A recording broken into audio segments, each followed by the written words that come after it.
Nous sommes le dimanche 13 avril 2014 et j'ai le plaisir et l'honneur d'accueillir en Savoie Maître Klinger et Maître Dubuis du barreau de Paris qui nous font le grand plaisir de venir nous visiter et de faire la connaissance d'un certain nombre de Savoisiens et de justiciables qui ont eu à développer devant les différentes administrations françaises les arguments juridiques qui, depuis quelques années, prennent un peu d'ampleur, beaucoup d'ampleur. Et c'est donc avec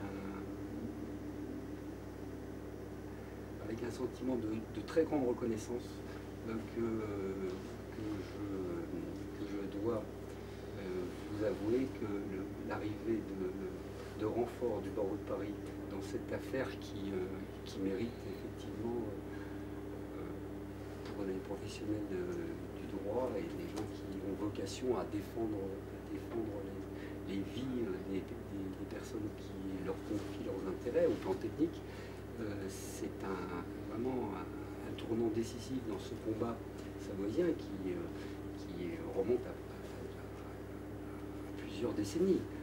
En ce qui me concerne, je ne suis rentré dans ce combat qu'il y a 7 ans, mais l'arrivée de deux spécialistes et de gens qui sont sincères et des avocats de grande qualité technique et humaine, c'est un moment qui est très important pour moi et pour la Savoie. En tant que président du Conseil national, je tiens vraiment à vous présenter nos plus sincères et nos plus vifs remerciements. Alors, Madame Klinger. Je ne sais pas quelle est la question. Bon, c'est aussi une histoire d'amitié, puisque j'ai connu Fabrice par l'intermédiaire d'un de ses amis, et donc je me suis mise à m'intéresser un petit peu à ce qu'il avait fait ces 7 dernières années.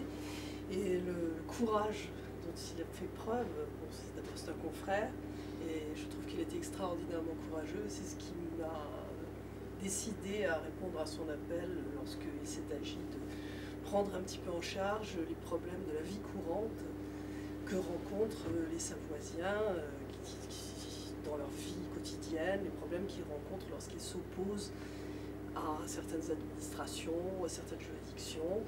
Ces problèmes qui sont en relation avec leur combat, mais qui sont des problèmes de droit, des problèmes de base, avec du contentieux. Et j'ai vu que cela devenait un petit peu lourd pour Fabrice, qui lui doit s'occuper de la Savoie. Ça devenait un petit peu lourd de s'occuper aussi des problèmes personnels des gens. Il m'a demandé de m'en charger. J'ai fait appel à mon associé Philippe Dubuis, qui lui est plus spécialisé en fiscalité. Beaucoup de ces problèmes sont des problèmes avec l'administration fiscale. Et donc nous venons un petit peu en renfort, non pas pour aider Fabrice sur la question de la Savoie, parce que ça je crois qu'il la maîtrise totalement, mais surtout pour prendre en charge un petit peu les intérêts des Savoisiens, et j'ai appris qu'on disait les Savoisiens, dans leurs difficultés quotidiennes. Voilà.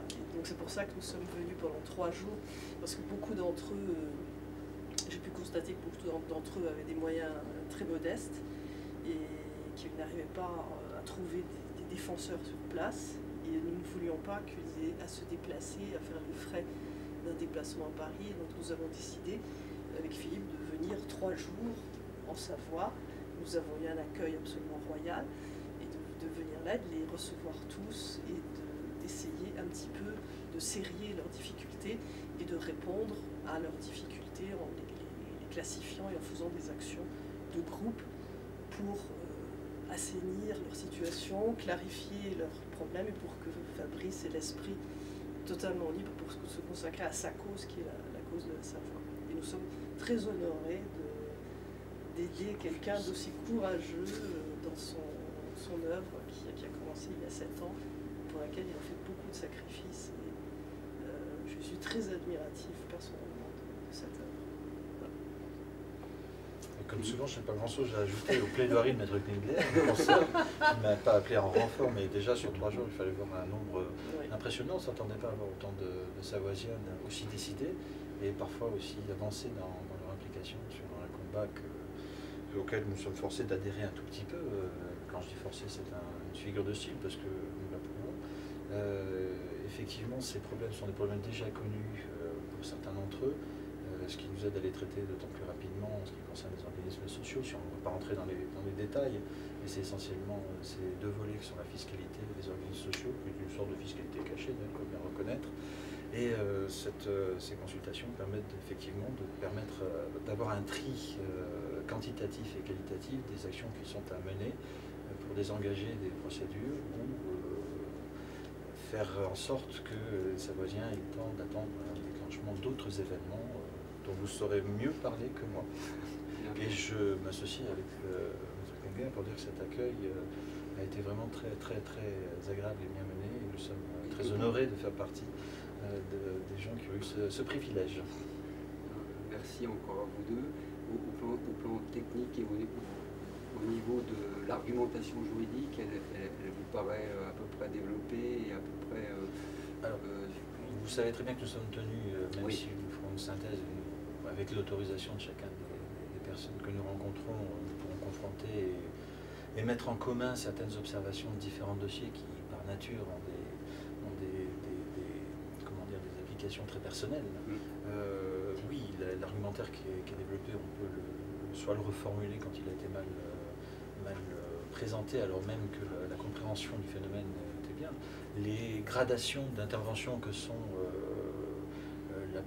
la question internationale que je vous laisserai développer, et puis ensuite seulement de revenir au droit français actuel et applicable, il faut bien le reconnaître, et notamment pour ce qui est, pour l'instant en tous les cas, quand je dis applicable, il faut bien le reconnaître, pour l'instant, et qui est celui qui fait en sorte que ces gens, des particuliers, des entrepreneurs, même du point de vue privé, simplement l'impôt sur le revenu, sont confrontés à une coercition qui est celle de la force publique, au travers de contraintes qui sont difficiles à supporter.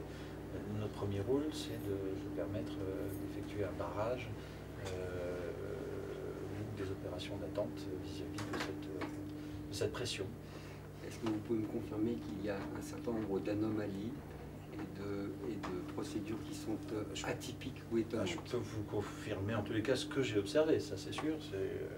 Il y a des réactions d'administration qui ne sont pas tout à fait conformes. Il faut reconnaître aussi que le sujet est tout à fait exceptionnel. Je n'ai pas de comparaison possible, enfin en tous les cas dans ma courte carrière, ou longue, je ne sais pas, mais pas de comparaison actuelle de ce type de problème. Les réactions sont totalement atypiques, elles sont parfois tout à fait critiquables, la plupart du temps tout à fait critiquables. Tout est dit. Oui, c'est exact. Alors, moi aussi, parce que nous avons été obligés de nous séparer pour recevoir, parce qu'il y avait de trop nombreuses personnes.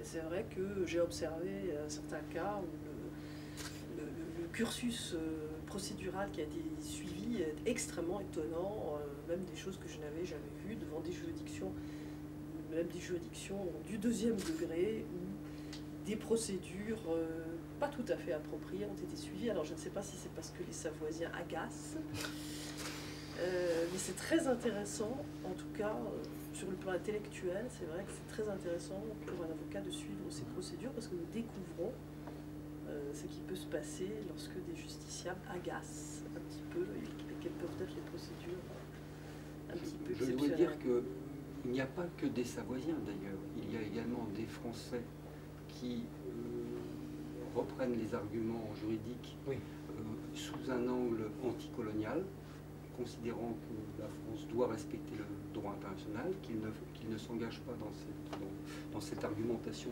pour des motifs personnels, politiques ou d'identité, mais tout simplement pour respecter le droit et considère que la France s'honore chaque fois qu'elle respecte le droit international. C'est ce que personnellement j'ai pensé depuis le départ et que je pense encore. Je pense que le combat des Savoisiens est légitime et que exiger que la France respecte le droit international, ce n'est pas combattre la France, c'est l'honorer.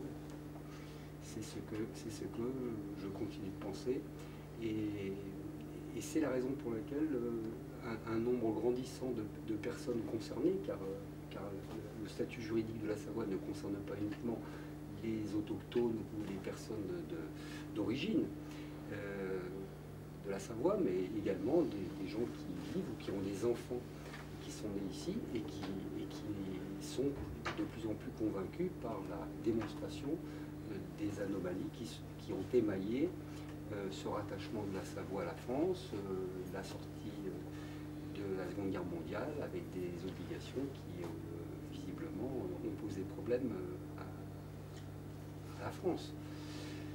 Aujourd'hui, le secret est quasiment levé. On a des argumentations qui sont maintenant assez développées, mais pas uniquement par les Savoisiens. Vous avez